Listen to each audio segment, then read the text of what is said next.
Hi, everyone. I'm here with another installment of our Future of Real Estate series. We're here with leaders within the real estate industry talking about trends, opportunities, challenges, because there have been a few that we're all facing. I'm Rachel Allard with Union Street Media, and I'm here with Tamia Scott today, who is the Director of Marketing for Dilbeck Real Estate. Thank you so much for being here. Hi, nice to be here. Thank you. And so Dilbeck is in California. So Yes. correct. So thank you for joining me all the way on the West Coast. I want to dive in. Obviously, there's a lot that's changed this year with business, and I want to get your take on it because you are a marketer and coming from sort of the marketing side of the business. Before we dive in, though, I'd love to just understand how you got into the industry, how you got into your current role, and sort of what keeps you here. Okay. It's a fun story.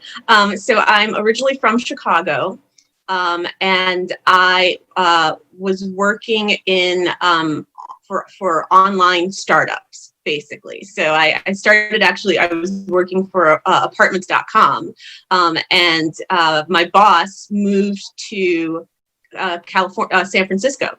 And so then he invited me to come out to San Francisco and work for him there for an internet startup. So I did. So I moved to San Francisco, worked for three internet startups, which all three of them ran out of money, ran out of funding during that time. And my mother said to me, she's like, maybe you should move into an industry that's a little more stable. And I said, well, I like real estate. I think I like pretty houses. Let me look into real estate. And that's literally how I got into the industry. So I started working for McGuire Real Estate in San Francisco. And I was there for about a year. And then I decided to move back to Chicago and began working for At Properties. And so I was there in 2000, started in 2003. So they were just a year and a half old when I started there. So I really kind of grew up in real estate during my time at Properties. So I was there. I was VP of Marketing. I managed their charitable foundation. And then I decided I wanted to come back to California. And so now I'm here and I work for Dilbeck Real Estate. But now I'm not in San Francisco. I'm in Southern California. So I'm in Pasadena, LA area. Awesome. Well, Yeah. and tell me what keeps you in this industry, having, kind of serendipitously found your way into the industry. Have you ever thought about leaving? Well, one thing I really like about this industry and what I do is that I'm able to kind of focus on different targets. And what I mean by that is, I'm doing marketing for the brokerage, and the brand, but then I'm also helping agents market their listings and their properties. And I'm also helping the agents brand themselves. So to be able to kind of do all of those different things and have those different target audiences, so the property, the agents, the company, and then there's all the internal constituents within the company, the other staff. So it just really allows me to really, do a lot of different things within my role. Well, I love that. And I love that, you started at Properties when it was just really a much smaller brokerage than it is today, obviously. And for those of you who don't know, actually, At Properties is one of the largest brokerages in Chicago and actually even the country, well known for being super innovative. Same with Dilbeck Real Estate. Dilbeck is known, and has grown tremendously as well. And so I'm kind of curious, like, to what do you attribute your success in really being a key leader within these two companies, helping them grow and innovate and stay on that sort of bleeding edge? Yeah, I think, I think for me, I like, it's going to sound weird, but I like problem solving. So, I really like, and maybe we shouldn't use the word problem. I like challenges. And so I like being challenged to come up with a creative way to achieve a goal or an objective. And so I think that that's a lot of what contributes to success, is just really being able to, as I said, be creative and find solutions and problem solve and do all that, to grow the company and grow the department, and also, help the agents grow. I love that. I mean, a lot of entrepreneurship, and people who've been really successful out there say really entrepreneurship is just finding a problem and solving it. That's true. So maybe I see a future Tamia owning her own company, or maybe solving other problems. Interesting you say that. I mean, that has crossed my mind actually a few times, over the years, throughout the years. I thought, what would it be like? And you and I were talking about just a little bit about an agent we know, or a person we know that moved from being a head of marketing to an agent.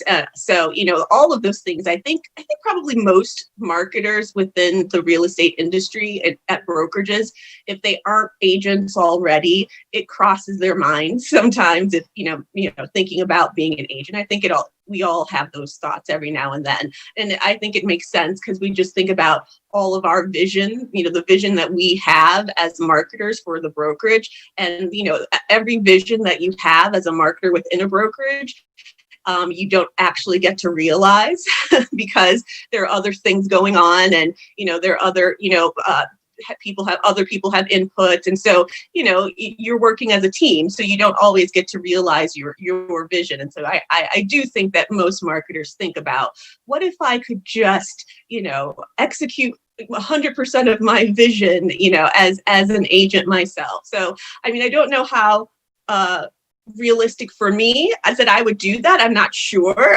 But like I said, I've of course thought about it, and I think we all think about it. Well, and I love how you framed, problems as challenges, because obviously the elephant in the room, in the Zoom room, if there's such a thing, is that we're in the middle of a pandemic still. Yeah.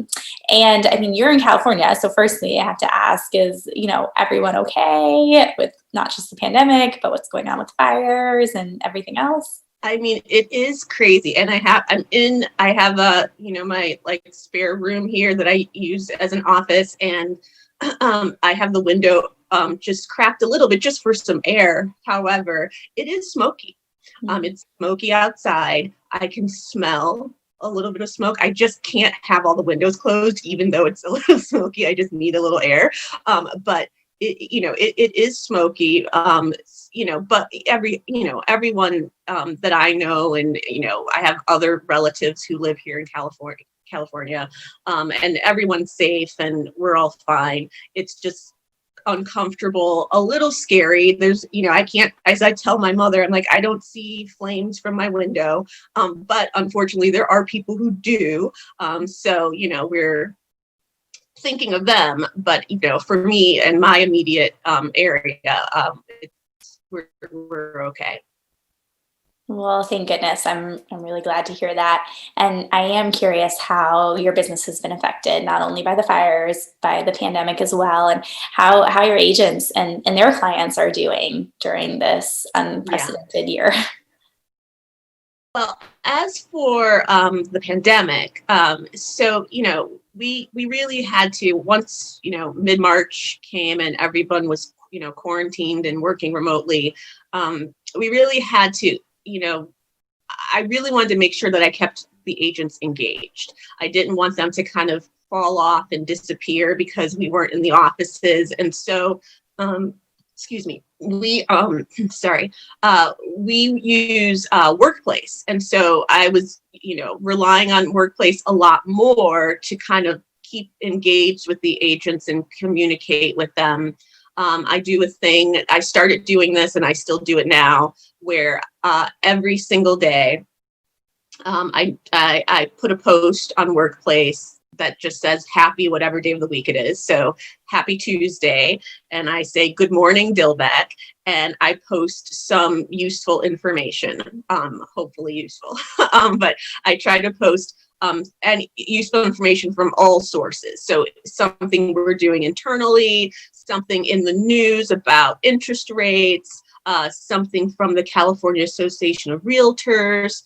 So anything that's useful, I post. And so every day it's, happy Monday, happy Tuesday, happy Wednesday, good morning, Dilbeck, and some useful information.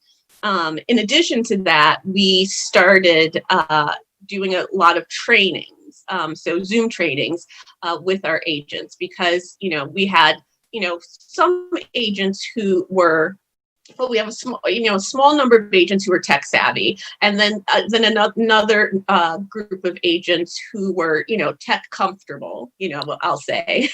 And then we had another group of agents who were just kind of, I won't say anti-tech, but just not really up to speed on technology and what they could be doing. And especially when you're in a remote situation, you should have all the skills at the ready, if possible. So we started doing a lot of training on, using social media and just all kinds of other things to kind of build that skill set and reinforce. So build it with the ones who, weren't comfortable at all, and reinforce it with the ones who were. So that's what we've been doing a lot of, is the training. And we also did, I wanted to throw in a panel. We did 2 panels, which I feel like out of everything was probably the most, had the most positive feedback, was panels with our own agents. So we had a panel of, we didn't start off with making it gender, but it just happened that way. So the first panel was all women, and it was just, we called it, I kind of branded it Dilbeck Discussions. So doing business remotely. So we had a panel of our 4 agents who were women, plus one of our branch managers was the moderator. I'm talking about what they're working on and doing during the pandemic, to keep selling homes and also getting new business. And then that was such a success. We did a part 2 with men. since the first one were all women, we did a part 2 with men. So again, doing business remotely. And I think that one was probably, those 2 were probably the most successful trainings, so to speak, because people got to hear from their peers. Mm-hmm. And to hear real life examples of, what their peers are doing to stay busy and stay productive and successful during the time. I love that idea, and just the name Dilbeck Discussions. Yeah. And the fact that in your role, you kind of wear many hats, right? Because a marketing director is responsible for the brand and communications, and also agent adoption and training and the agent's brand and the agent's business. And so it's almost, you're like this agency that has multiple clients, right? Exactly. And so I'm kind of curious, like, how have those priorities either shifted or competed during this pandemic? Have you been, how has Dilbeck responded, in terms of either holding back or sort of taking advantage of some of the opportunities, lower media costs online, or just different marketing changes, and sort of how has that affected you and your role and the decisions you're making? Well, to answer the first part of that, the priorities shifted in terms of really going all in and focusing on engagement and training. Like those 2 things became the 2 top priorities, because we wanted, we're a family company, and, we have our offices, and there's that family feel within the offices and that camaraderie that happens in the offices, and, wanted to be able to, translate that in a digital world, so that was important to kind of maintain that engagement. And also, like I said, the training being a priority. Tell me the second part of your question again. No, I can't remember now the second part. Just and Dilbeck as a company, how you have shifted your marketing priorities. Oh, yes. Yes. Yeah. So we have pulled back on print advertising. So what happened here in California, and I know it happened in other places too, but we, at first we weren't essential, real estate agents weren't essential, and then we became essential. But within that, there were mandates about open houses, about, not having open houses. So a lot of our print advertising focused on promoting our open houses. And so once we were no longer able to, physically have open houses, we pulled back on a lot of that print advertising. So that's what's happening with that. Yeah. And are those changes that are still in place now, or have you gone back to sort of the way things were before? They're still in place now because we still can't do open houses now. Mm-hmm. So we're still under that mandate of no open houses. Yeah. Have there been any shifts in terms of how your agents are handling business and the types of business? Are they doing more referrals, for example, out of the area or in other areas, as opposed to helping buyers and sellers directly within sort of like the Huntington Beach, like where you are, Southern California? So a lot of our agents, I believe, are working with buyers. And, right now we're in a situation where there's a lot of low inventory. We have low inventory in the area, meaning there aren't a lot of homeowners who are wanting to sell their home at this time, which is creating a deficit. And so we have a lot of buyers out there who want to buy, and the interest rates are amazing, right now, amazingly low, but there just isn't a lot to choose from.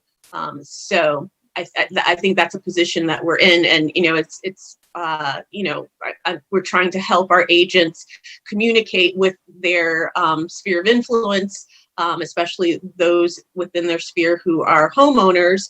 If they were thinking about selling their home, let's say a year and a half ago, or this time last year, and if it was a consideration, that maybe they should consider it again, because this it's a seller's market right now, and so this would be a great time. If they were considering selling at one point, this would be a great time to start reconsidering. Mm-hmm. Yeah. Well, and that's interesting. A lot of people, I think, have taken that approach, certainly, of sort of that sphere nurturing, almost like the ninja strategy, and going back to I love that. Ninja. Yeah. And I'm curious, there are varying levels of agent adoption that brokerages see. And as part of your role is training and education, how, I guess, what are you seeing in terms of behaviors that you think will last past the pandemic? Are there ways that the pandemic has permanently changed how you operate? Will you be doing more onboarding virtually, or are there things that you've kind of found actually work better the pandemic way almost? Well, one thing I'll say is, and this is my own pet peeve thing, but I email kind of just makes me crazy always, because we tend to use email to have conversations, and it's kind of like, why are we having a conversation via email where we can chat about this? So I have been working on kind of getting people to, especially with Workplace, there is a chat feature there. I don't work for Workplace. They're not paying me to promote them, but it's just really good.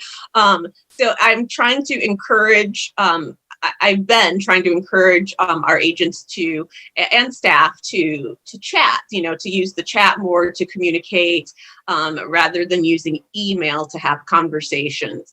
So that's one thing that, hopefully sticks around beyond this.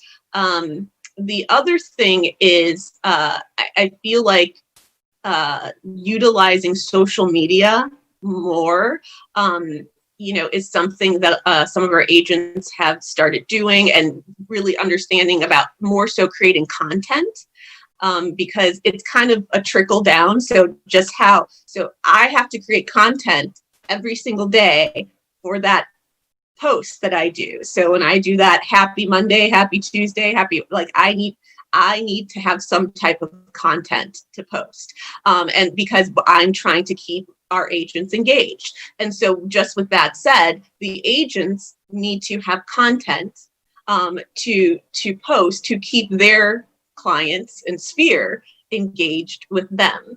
So, we create content and we provide content for all the agents, but any marketing content that we provide to the agents is not personal to the individual. So it's all very, kind of, I don't want to use the word generic, but it's for all agents to be able to use with their clients. When an agent is able to then drill down and really create content that is personal to them, that then really connects them to their sphere, is where real engagement happens. And so hopefully that kind of personal content creation that some of our agents are now doing continues beyond this. And I just made me remember something. Prior to all of this, we were doing profile videos for our agents. And that once we were quarantined at home, we had our agents shoot their own videos of themselves in their home offices. And then we kind of edited and created some graphics and things to create a working for you from home profile videos. And so that's kind of an example of really personalized content that really expresses your personality and then speaks directly to your sphere. So hopefully that continues, because that's really how you get people to be engaged with you and build those relationships with potential clients. Mm-hmm. Yeah, I love that. And I love also, I think social media has taken on a different role in our lives with the pandemic, because in the past, where we could have conversations and sort of have that social proof in person, hey, Tamia, I'm thinking about working with so-and-so, what do you know about them? We can't have that as easily anymore. Although I have had a lot of people tell me, don't forget, phones exist. And, when we're talking about the latest and greatest technology. So social media has now become not only a discovery platform, but also that validation platform, even more so than ever.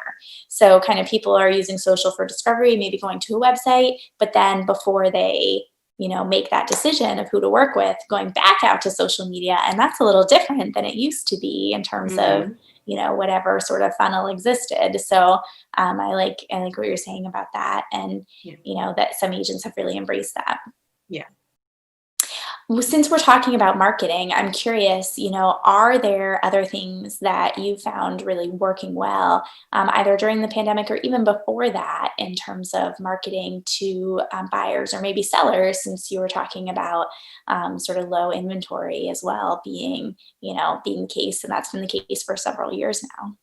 Yeah. One of the things that I really like was, two things. I'll talk about a pro. So AdWorks. So we're members of Leading RE and Luxury Portfolio, and Luxury Portfolio, has a partnership with AdWorks, which is the retargeting ads, and I really like that. And it doesn't have to be AdWorks. It could be any, Facebook, you can do it on Facebook. And, but I really like the idea of the retargeting and then targeting a radius or a zip code of people. I just feel like it's it's digital farming. Sometimes if it's not your sphere, it's digital farming, which I think is great, because so another thing is, I feel like postcards have their place. But I think that, it's more targeted and trackable when you're doing it digitally. If you're farmed digitally with these types of ads, so finding buyers that way, I think kind of putting yourself in front of people who have been, maybe because you can target people who have been looking at homes, and who you have data that shows that they potentially are thinking about purchasing based on their behaviors. online. So that's way more targeted than just sending to a postcard to everybody, on a block. So some of those people are, potential buyers. Some of them are just homeowners. Some of them are renters and not thinking about buying at all. So, you're just kind of blanketing an area, whereas doing it digitally is very, very targeted. So I've always been, a fan of utilizing that for reaching out to buyers. And then also it's just kind of working within, with our agents, again, on how to engage with their sphere and, speak to potential buyers. We also, we do a training program for new agents that join the company. And within that training, we have classes that talk about working with buyers and prospecting and doing all of that. So, we have a lot of things, that we offer. But for me personally, I really like the retargeting, because you can get very granular and specific with the data on who you are reaching out to. Mm-hmm. Awesome. Well, and I love that you said data, because that's my favorite thing in the world to talk about. It's not most real estate agents' favorite thing to talk about, though. I know. I think it's because they don't think about it in the right way. How do you think about data? What are the metrics you like to look at? And what, if any, do you provide to your agents to help them know whether they're on track or whether Dilbeck is on track with supporting them? That's a great question. So what I like about data, again, is that it's almost like you don't have to guess. So you don't have to guess that I think maybe these people over here might maybe want to, like, you have data that you can look at, data that could support whatever question you're trying to answer. It will, to answer, do people, who live in this area want XYZ or whatever? And you can, look at the data to see, to try to answer those questions. So I like data in that way. So for us, so we just recently implemented a new CRM. And we so we're able to really look at the data, look at usage data there. So looking at, what our agents are doing within that platform, and also look at other platforms we have to see what they're doing within those platforms, and then take that information to be able to make decisions on, okay, the agents seem to really like X, so maybe we should do more of that. And it looks like they're not doing much of Y, and maybe we should look at A. Why aren't they doing that? Or maybe we should just let go of that altogether. So, there's that kind of data that we can use to help internally, to help our agents with their business, in terms of providing them with really targeted and useful marketing that they're using. And it also helps us with training. So things that they're not using, is it because they don't want to use it or because they don't understand it? And so do we need to create some more training around that? So that, all of that, and then just how people are utilizing the marketing department, because we have designers within the department, we have services. And so it's how much of our services are people using, which services are they using, what are they doing more or less of with our services. And so just kind of looking at those things. And then also in terms of the company externally reaching out to buyers or promoting us. I mean, we have a charitable foundation. We do a few charitable events throughout the year. And so I really think that, just having that community involvement and community outreach really kind of gives us exposure to a lot of potential buyers and sellers, for that matter. Mm-hmm. Yeah. Yeah. Well, awesome. There's a lot of good advice and wisdom in there, I think. I'm curious because I know that none of us have a crystal ball these days. And we've talked a lot about kind of what's happening now and what you've found success with. What are some of the things you want to do in the next year or two? And what do you think Dilbeck needs to grow the most? Ooh, that's a good question. What do we want to do next year or two?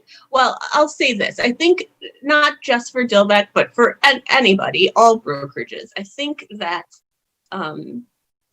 the key to growth and success is kind of this formula of having really good technology and internal support and training that, that will help the agents build relationships, and maintain relationships with their sphere and new people, and as well as help them provide really good, superior service. So I think, that formula, I said that I think that's what it is. It's just amazing technology. I mean, really good technology, great support, and great, services to help the agents, build and maintain relationships and provide excellent service. So now, with that said, you need agents who are motivated and driven, and who are disciplined, who are motivated, driven, and disciplined to use all of those things. So if you're a brokerage and you provide great technology and you have great support and you have amazing, tools and services, but you don't have enough agents who are motivated, driven, and disciplined to use all that, then it's going to be a hard road, in terms of growth. So, I really think the challenge is really, taking, every brokerage, I think, has different groups of agents. So you have some agents who really see their role as an agent as their business and their career. And then you have some agents who see it as a hobby. And that is okay. So it's, for the people who see it as a hobby, that's okay. But you need more people who see it as a career and a business than the people who see it as a hobby in order to continue the growth. So, that's the challenge is, can we convert, for lack of a better word? Can we persuade? Can we motivate the people who see it as a hobby to kind of elevate their perception of it to more of a career? Can we do that? And then also, how do we find that personality type who is motivated, driven, and disciplined? I mean, those are like, that's the trifecta right there. So how do we find more of those agents? So how do we find, and then the agents who we already have, who are there, how do we keep that engine revving? That motivated, driven, and disciplined. How do we keep it revving and keep it going? So that they're always, in that space and moving forward. So let me know if you figured out, Rachel. Let me know. Yeah, the trifecta. I love that. I'm going, I think that's a really clear way to put it. And, in this all out and out battle for agent recruiting and retention for brokerages, I think you're right. And also happy agents bring happy clients. Exactly. Happy clients. So, yeah. I'm curious, you have obviously a ton of marketing expertise in real estate and not coming from the startup world too. Having been in places where I'd imagine not as much job security, maybe, it takes a bit of confidence and courage, Yeah. right? To work in that environment. And right now this industry is, although things are booming in a lot of places and real estate has been sort of luckier than a lot of industries, right? During this pandemic, things are not certain. So how do you approach uncertainty? And what advice would you give to others who are feeling uncertain during this time? So the best advice I can think of is something that I still try to tell myself always, and that's focus on what you can control. Because I mean, it's hard. So I admit that it's easier said than done. But if you can just focus on what you can control, you will be able to accomplish a lot. Wise words. Well, Tamia, one more question and then I'll let you go. I'm curious because you seem like such a, curious, smart leader. I'm sure you have some go-to resources for sort of ongoing learning, knowledge to feed your, desire, as well as, things to be able to pass on to your agents, which you mentioned. So what are your go-to resources for people out there listening to this? Favorite books, favorite podcasts, favorite websites for learning? Oh my goodness. Okay. So I have to pull out my phone for the, Seth Godin. So love Seth Godin, and he has a podcast called Akimbo, and it's fabulous. So that is a huge recommendation. Gary Vee, so love Gary Vee. So he has everything. He has podcasts, YouTube. He has every medium you can think of.